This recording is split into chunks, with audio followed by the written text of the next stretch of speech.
ईशावास्यमिदं सर्वम, ये सब ईशावास्य है। जगत सृष्टम, भगवान ने ही इसका सृजन किया है। तो जब शक्कर और पानी है, आप शक्कर को पानी में मिला दो तो जब शक्कर घुल जाएगी, घुलना मतलब मिलना, और जब शक्कर पानी में मिल जाएगी, घुल जाएगी, तो केवल पानी दिखता है, शक्कर नहीं दिखती।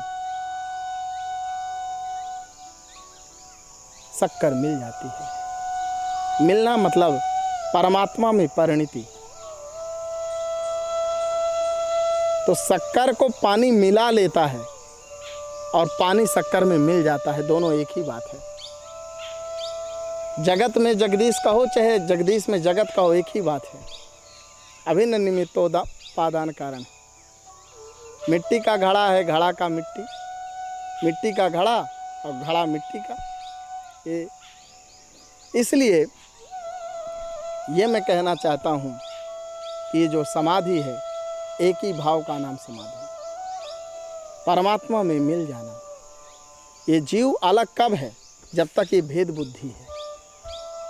और जब परमात्मा में नित्य भजन करता हुआ, अभ्यास करता हुआ परमात्मा में मिल जाता है, परमात्मा में घुल जाता है, तो जैसे शक्कर पानी में नहीं दिखती, जब तक नहीं मिलती तब तक शक्कर दिखेगी। ऐसे ही जब तक हम जगदीश से नहीं मिलेंगे, परमात्मा से नहीं मिलेंगे, तो अलग दिखाई देंगे। पर जिस दिन परमात्मा से मिल जाएंगे, उस दिन की आपकी दशा ही अलग होगी। क्योंकि हमारे परम पूज्य प्रातः स्मरणीय अनंत श्री विभूषित रामरंगी द्वाराचार्य जगत गुरु मेरे सदगुरुदेव भगवान हमेशा कहा करते हैं, जबलपुर वाले महाराज जी, कि जिसकी दशा सही है, जिसकी दिशा सही है, उसकी दशा सही है। और जिसकी दिशा सही है, उसकी दशा सही है। दिशा बदलिए, दिशा में चलिए, दशा अपने आप सुधर जाएगी। परिस्थिति हमारी दिशा की उपस्थिति ही हमारी दशा की परिस्थिति का मूल्यांकन करेगी। हमारी दिशा ही हमारी दशा का निर्माण करेगी। हमारी दिशा कहाँ है, किसी और हम बह रहे हैं, वही दिशा ही हमारी दशा का निर्माण करेगी। यथार्थ निर्द्वंदो नित्य सत्वस्थो निर्योग क्षेमय आत्मवान, आत्मवान बनो। ये त्रिगुण त्रैगुण्य प्रकृति में, प्रकृति के चक्कर में मत पड़ो, इससे दूर हटो। क्योंकि जो कर्मवादी होता है, कर्म करने वाला होता है, कर्म करने में तुम्हारा अधिकार है। कर्मण्येवाधिकारस्ते मा फलेषु कदाचन मा कर्म फल हेतुर्भू मा ते संगोस्त्व कर्मणि। कर्तव्य कर्म में ही तेरा अधिकार है। कर्मणि एव ते अधिकार, तेरी सीमा केवल कर्तव्य कर्म में ही है। माँ फलेषु कदाचन, कदाचिदपि फल में तेरा अधिकार नहीं है। पार्थ कर्म फल हेतु हो माँ भू, कर्म फल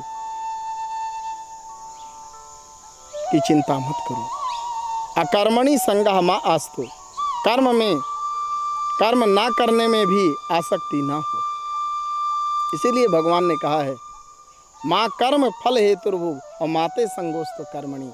कर्म भी करना है तो कर्म आसक्ति पूर्वक नहीं करना, अनासक्त होकर के कर्म करना है। कर्म करना है पर कर्म अनासक्त होकर के करना। आजकल तो व्याख्या सीधे कर देते हैं, कर्म में ही अधिकार है, फल में नहीं। अरे कर्म भी कैसा होना चाहिए? हम जिस कर्म को प्रतिपादित करने जा रहे हैं, कर्म मतलब क्रिया के द्वारा कर्म निष्पन्न, बिना क्रिया के कर्म नहीं सिद्ध है। बिना क्रिया के कर्म सिद्ध हो ही नहीं सकता। तो संगोस्त्व कर्मणि, आप जो है अकर्ता समझते हुए ये मत करिए कि मैं कर रहा हूँ। कर्म न करने में भी आसक्ति न हो, तात्पर्य ये है। अकर्मणि,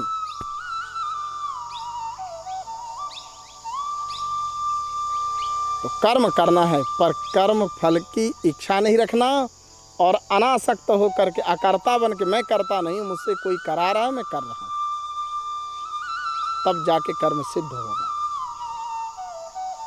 अभी आगे चल करके कर्म फल का त्याग बताएंगे।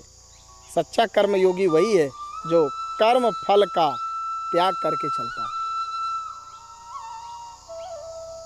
योगारूढ़, योगारूढ़ उच्यते, अभी आगे आएगा। तो योगारूढ़ जो है वही कर्म योगी है, जो कर्म योगी निष्काम कर्म फल की इच्छा का त्याग करके अनासक्त होकर के कर्म योगी बनता है, वही सच्चा योगी है।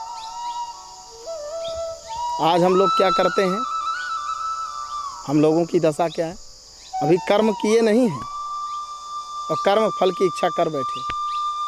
अभी ये डॉक्टर बना नहीं, इतने करोड़ कमाएंगे, फैक्ट्री अभी बनी नहीं, इतने अरबों का टर्नओवर होगा। कर्म कर नहीं रहे हैं, फल की इच्छा पहले कर ले रहे हैं। ये हमारे गीता सिद्धांत के सीधा सीधा विपरीत है। सज्जनों, कर्म अनासक्त होकर करना है। योगस्थः कुरु कर्माणि संगम त्यक्त्वा धनंजय, सिद्ध सिद्धयोः समो भूत्वा समत्वम योग उच्यते।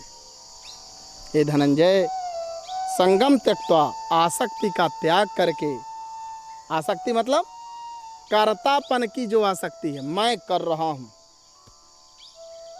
मैंने ये कर दिया, मैंने धर्म का प्रचार किया, मैंने ये किया, मैंने वो किया। अरे ऐसा मत बोलिए। आजकल के संत हमेशा बोलते हैं, जो संत हैं, मेरे राम जी ने किया। ये आपका है महाराज जी, ये प्रॉपर्टी आपकी है? नहीं नहीं, ये तो सब रघुनाथ की है।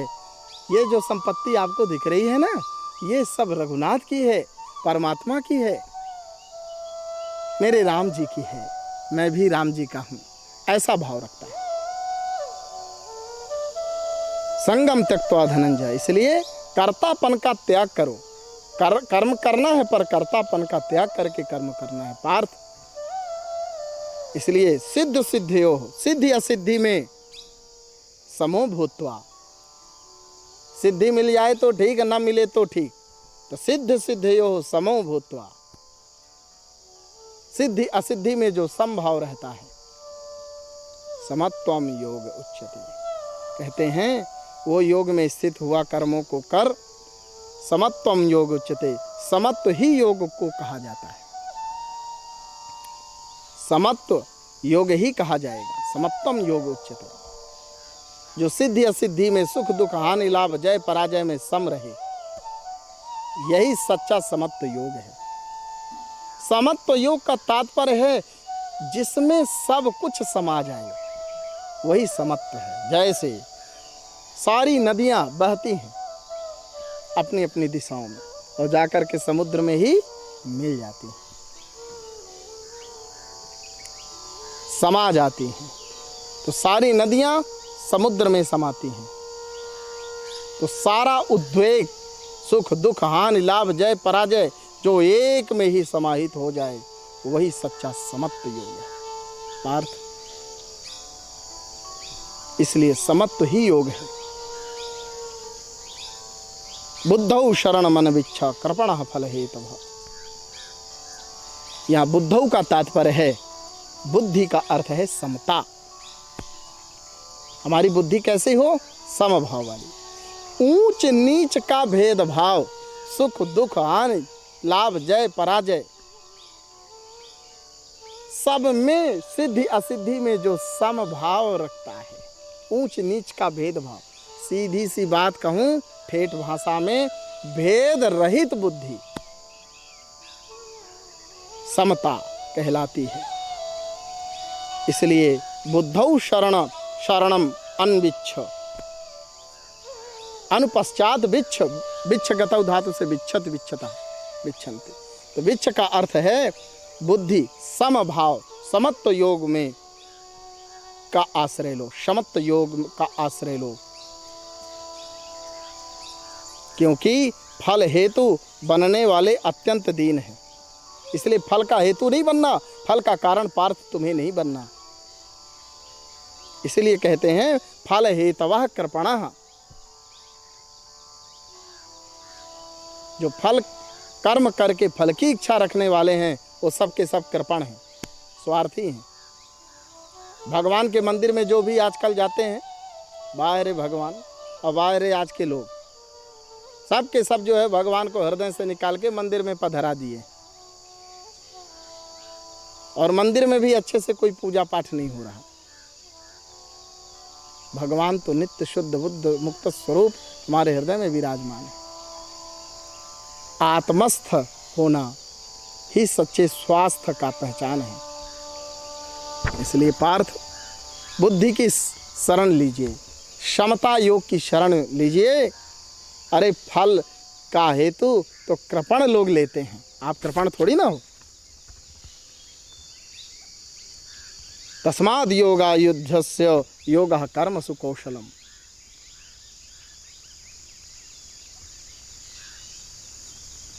बुद्धि युक्तो जहाति उभे सुकृत। क्योंकि बुद्धि का लक्षण कौन है? बुद्धि की शरण में जाइए। क्यों कहा बुद्धि की शरण में जाइए? आइए सुनते हैं। बुद्धि युक्तो जहाति उभे सुकृत दुष्कृते तस्माद् योगायुज्यस्य योगः कर्मसु कौशलम। कर्म की कुशलता, कुशलस्य अभावः कौशलम, दक्षता, समर्थता, दृढ़ता। कर्मों में कौशलता ही योग है। बुद्धियुक्ता सबुद्धियुक्ता समत्वम योग इति बुद्धियुक्ता। समत्व योग को प्राप्त जो बुद्धिमान है, बुद्धियुक्ता का तात्पर्य समत्व योग युक्ता। जो साधक जीवित अवस्था में पुण्य और पाप दोनों को, सुकृत और दुष्कृते, उभे उभे सुकृत दुष्कृते, तो ये जो पाप और पुण्य है, जहाति, सुकृत दुष्कृते उभे जहाति, पाप और पुण्य दोनों को जो त्याग कर देता है, योगाय योग समता में युजस्व लग जाता है। योगाय युजस्व, वह समत्व योग में लग जाता है। कर योगः कर्मसु कौशलम, कहते हैं कर्मों में योग ही कुशलता है।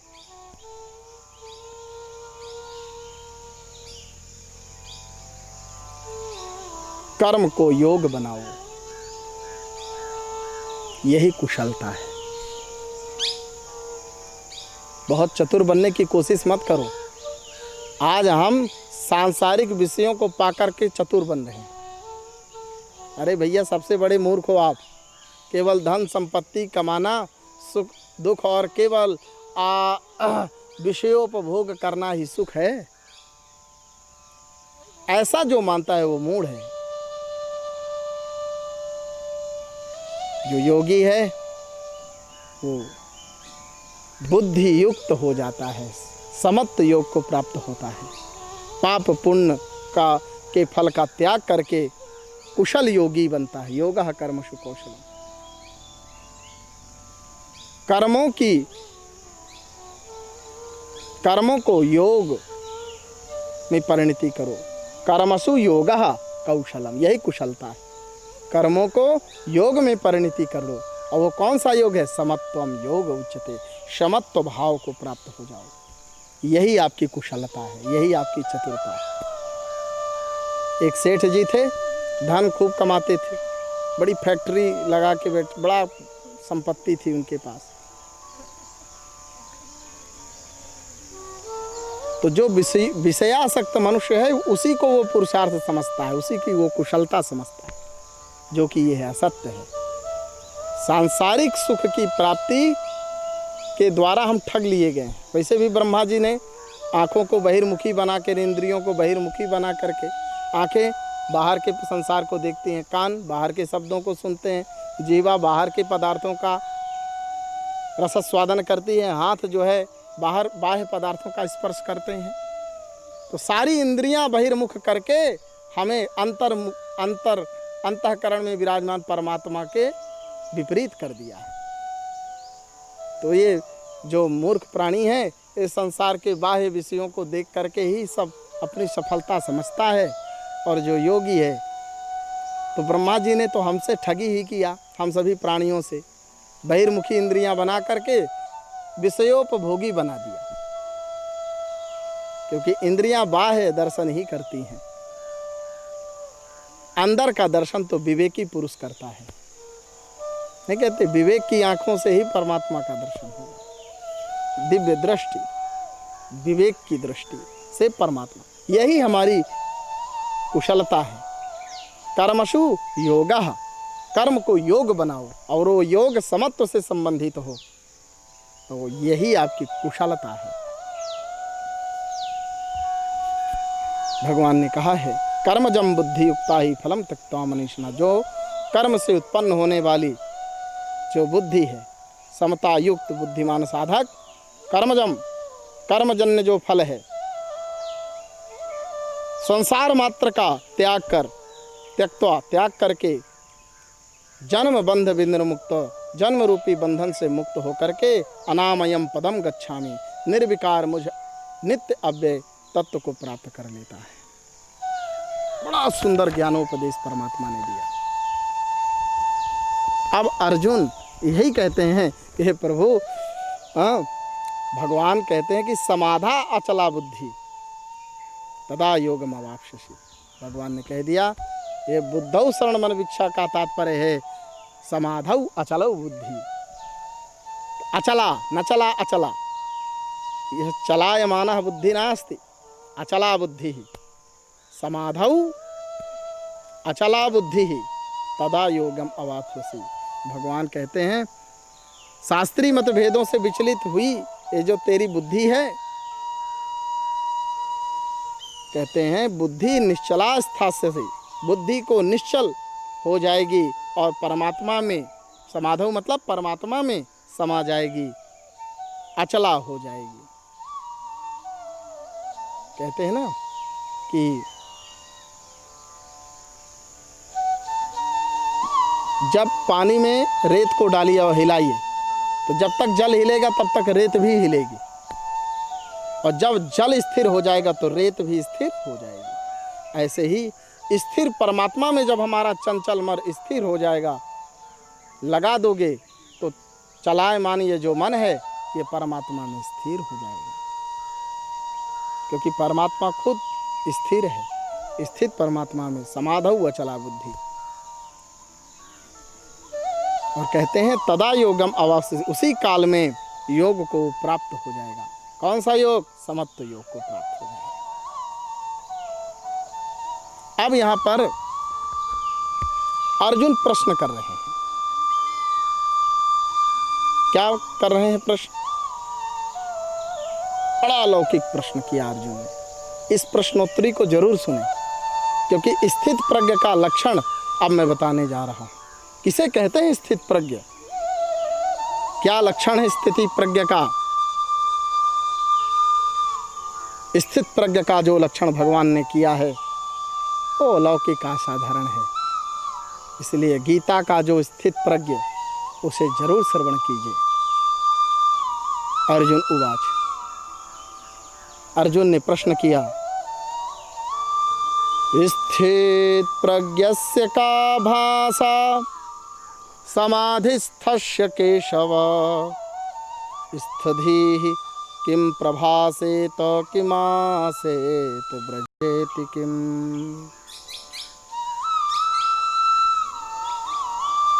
अर्जुन बोलते हैं, हे केशव,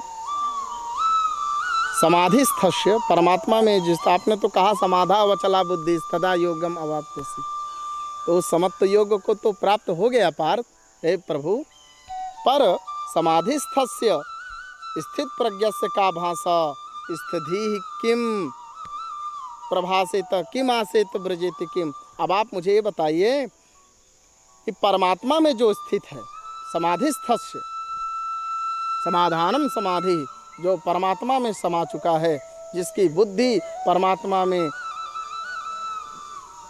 जो है स्थिर हो गया है,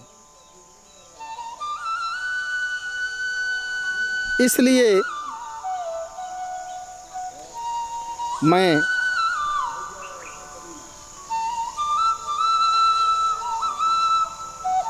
भगवान कह रहे हैं, भगवान से जो प्रश्न किया है अर्जुन ने, परमात्मा में स्थित समाधिस्थस्य समाया हुआ, क्योंकि मन जिसका परमात्मा में चला गया, मन ही तो विचलित हो रहा है, इधर उधर लग रहा है, तो उसको जो है स्थित करना है। इसलिए स्थिर बुद्धि वाले मनुष्य का क्या लक्षण है? परमात्मा में जिसकी स्थिति है, ऐसे स्थिर बुद्धि वाले मनुष्य से क्या लक्षण है? अर्जुन प्रश्न कर रहे हैं, स्थित प्रज्ञस्य का भाषा। हे प्रभु, जो परमात्मा में स्थिर हो गया है, समाधिस्थ हो गया है, परमात्मा में समा गया है, ऐसे स्थित प्रज्ञ की क्या भाषा है? ऐसे बुद्धि स्थित प्रज्ञ वाले बुद्धि वाले मनुष्य की क्या लक्षण है, क्या भाषा, उसका क्या लक्षण है? स्थित प्रज्ञ का क्या लक्षण है? स्थिति किम, वह स्थिर बुद्धि वाला मनुष्य कैसे प्रभाषित, तो कैसा बोलता है? स्थित प्रज्ञ की क्या भाषा है, क्या लक्षण है? भाषा मतलब लक्षण। स्थित प्रज्ञ का क्या लक्षण है? स्थिति किम प्रभाषेत, प्रकष्टेन भाषयेत प्रभाषयेत। स्थिर बुद्धि वाला स्थित प्रज्ञ की क्या भाषा है, क्या बोलता है? किम आसीत, कैसा बैठता है? किम ब्रजेत, कैसा चलता है? ब्रजगतौ से ब्रजेत।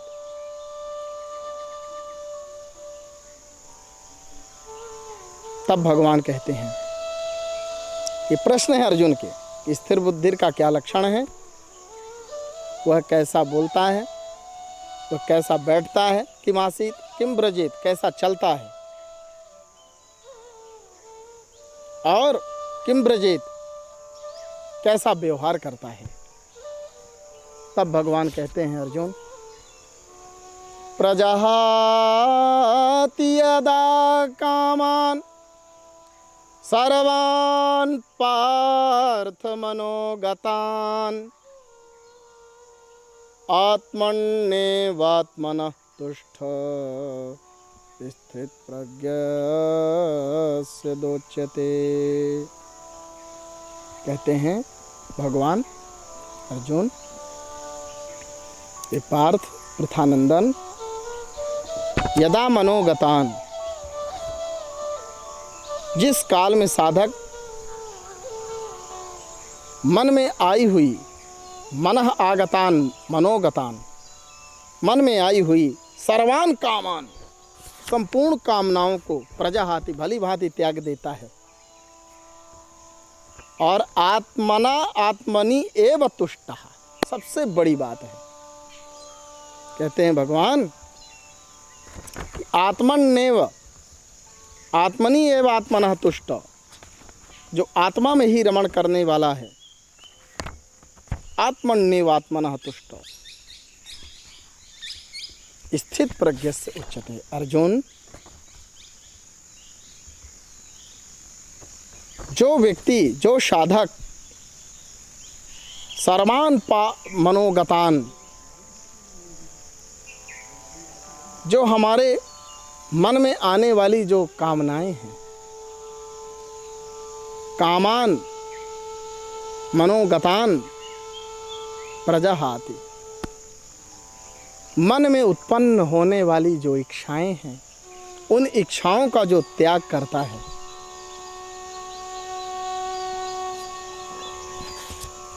मनोगतान सर्वान कामान प्रजाहाति प्रकष्टेन जहाति, ओहाक त्यागे धातु से, ओहाक त्यागे से जहाति शब्द बनता है। प्रकष्टेन जहाति, इसलिए प्रा उपसर्ग लगाया है। भली भांति अच्छी प्रकार से जो त्याग करता। कई लोग तो त्याग किए होते मगर कर्म की वासना रह जाती है। चंपक पुष्पक पुट वासन न्याय न, चंपा का पुष्प दोने में रख दो। पुट मतलब दोना और चंपा का पुष्प दोने पर रखो तो जो चंपा की सुगंध है वो दोनों में आ जाती है। और फिर क्या करो, उस दोने से चंपा के पुष्प को हटा दो तो क्या होगा, चंपा में रहने वाली जो सुगंध है वो उसी पुट में आ जाएगी, उसी दोने में आ जाएगी। तो वासना के दूर होने के बाद भी पुष्प, चंपा पुष्प के दोना से अलग होने के बाद भी चंपा के पुष्प की सुगंध उस दोने में रह जाती है। इसी को कहते हैं वासना। बसती थी वासना, जो चली जाने के बाद भी बसी रहे वही तो वासना है। और वो वासना ज़्यादा देर तक तो नहीं रहती, चंपा की सुगंध ज़्यादा देर तक नहीं रहेगी, पर एकदम जैसे किसी की कामना निकल गई, इच्छा मनोगतान निकल चुका है, कामनाएं निकल चुकी हैं, पर वासना थोड़ी रह जाती है, वो भी चली जाती है पर कुछ समय तक तो रहती ही है।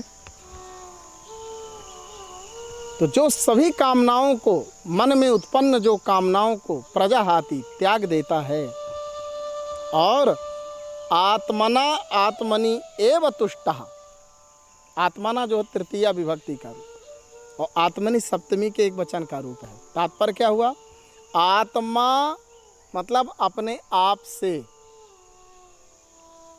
अपने आप में जो संतुष्ट रहता है। मैंने कहा ना, जो आवे संतोष धन सब धन धूरी समान। अपने आत्मा में ही जो रमण करता है, रमते राम, आत्मनि एव आत्मनः तुष्ट, आत्मना के द्वारा, आत्मा के द्वारा, आत्मा में ही जो रमण करता है, आत्मा में ही मस्त रहता है,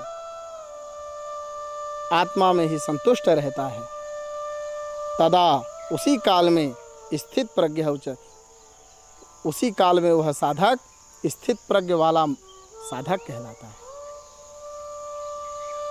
जो आत्माराम है। इसीलिए संतुष्ट का लक्षण क्या है, संतुष्टः सततम योगी यतात्मा दृढ़ निश्चया। जो संतुष्ट है वही योगी है। यह आत्मा दृढ़ निश्चया, वह आत्मा से दृढ़, क्योंकि मंत्र जाप मम दृढ़ विश्वासा अपंचम भजन सुवेद प्रकाशा। दृढ़ विश्वास होना आवश्यक है, दृढ़ ही होगा तभी तो स्थित प्रज्ञ होगा। इसलिए कहते हैं भगवान, आत्मना आत्मनि एव तुष्टः, जो आवे संतोष धन सब धन धूरी समान।